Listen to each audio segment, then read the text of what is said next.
Hi and welcome to this very quick demonstration of our new VLE service for learning platforms, specifically for schools but also being used by our retail customers.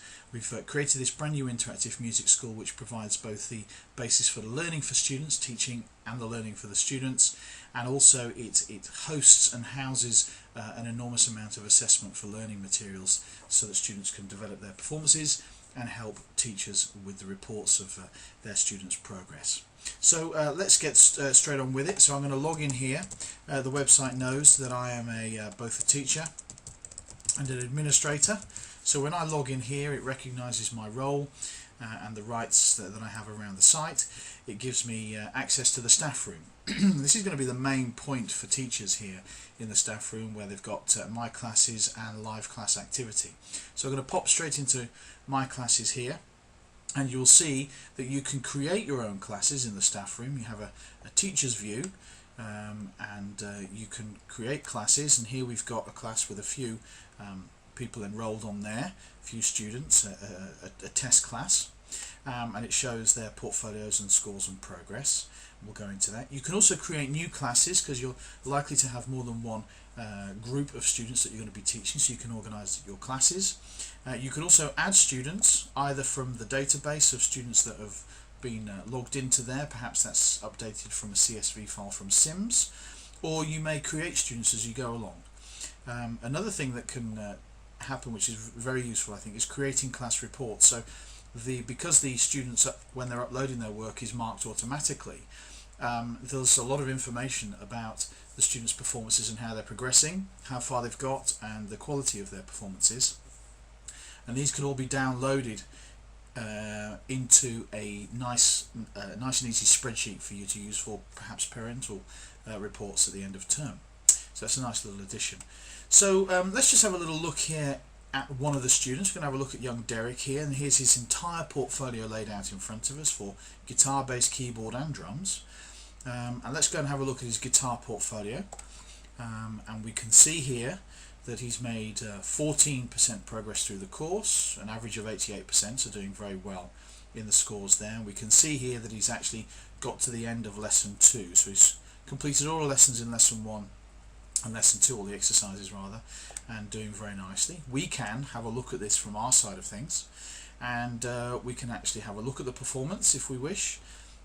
By downloading the performance, we can moderate it. I've already moderated this one, and we've sent Derek a little message which will show on his side of the website when he logs in. So well done Derek, great work, move on, get back in touch, which is super. If we go back to Derek's portfolio and have a look at lesson 2 here, we can see that there's more in here because there are more exercises in this particular lesson. And although I've moderated and passed Derek a note here, I haven't looked at these other ones. So you could add a little note, for instance. So let's have a look. He's got 95% here on this score. I could say, for instance, attach a little note there and pass one on to Derek, and to say well done, or come and see me, or perhaps we can talk about some songs that you might want to start learning, given that I know how far he's through the course and the kind of skills and tools that he's got in his toolbox to be able to go on and start using these skills, which of course is what the course is very much about. So going back to Derek's portfolio in its entirety, we might actually just have a look at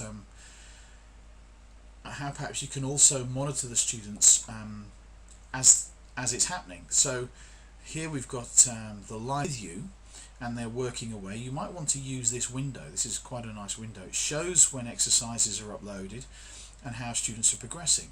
So just as an example here, we've got Derek, and he's uploaded a bass exercise with only 40% in it. It's a bit unusual for Derek.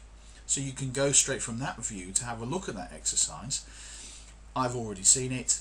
I haven't chosen to moderate it. I've downloaded the performance and looked at it, and I've said, look, Derek, I think you need to finish the exercise. So that's the only reason why Derek hasn't progressed any further than that.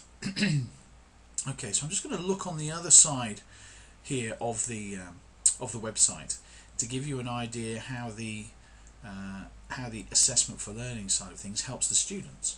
So I'm just going to log out here I happen to know Derek's login. It's a test class, of course, you wouldn't ordinarily know that. This is Derek's view, so this is very much the student's view of things. You see they haven't got any of the staff bits and pieces, so it knows I'm only a student. I say only very carefully. We go into the guitar portfolio, and again you can see the same information but from Derek's point of view. If Derek was working on the lessons here, he'd go straight back to those lessons, so it personalises the progress that the students are making. If we go into lesson 1 and have a look, you can see this is what it looks like from the user's point of view. So they've put their performance up there, they've got the 83%. They've got a little bit of an opportunity to upload a link. Perhaps Derek's recorded a video of his work and he's put that on his favourite file sharing site, or more likely to be used in the ePortfolio side of the learning platform. So this now integrates with your learning platform that you're using. And you can see my moderated mark to Derek or my moderated comment has shown up on Derek's page here. What Derek also gets, which I think is quite nice, is a certificate of completion, because he's finished the exercises in the lesson, and this little certificate of completion, just a little something for Derek to print out, stick on his wall. There you go. And that works automatically. It takes the score from the website, puts it into a certificate, knows who it is, and there's a little bit of an achievement there. So very nice, well done Derek. And so the key thing here is that from the assessment for learning side of things, it does two things. It allows the teachers to be able to have a good look at what their students are doing, the kind of progress they're making, whether or not there are any interventions that need to take place, and it's to quite a granular level. They can get right in on the detail and have a look at any of the exercises that the students have uploaded. I think that helps the students as well, because what we're providing now is the opportunity for not just summative and terminal assessment, but crucially I think continual assessment, which has always been the difficulty with music. The function of technology personalises the lessons for the students. It enables them to have a personal experience with the learning process, so that where they're up to and how far they're progressing and the work they're doing and the quality of that work is all there and recorded. So it helps them with formative assessment, enabling the students to make good judgments about how they're progressing, what they should do next, go back, revise, improve, continue to practice, or move forward. So very much the process here is to develop the skills, obviously, which is the main part of Gigajam, but also this additional functionality with the virtual learning environment version, and also how it integrates into learning platforms, is to personalise and provide genuine assessment for learning to help teachers and the students. Okay, so I hope that was informative and helpful, and come along soon and watch the next of our videos explaining how Gigajam is working and is developing. Okay, thanks ever so much. Cheers now.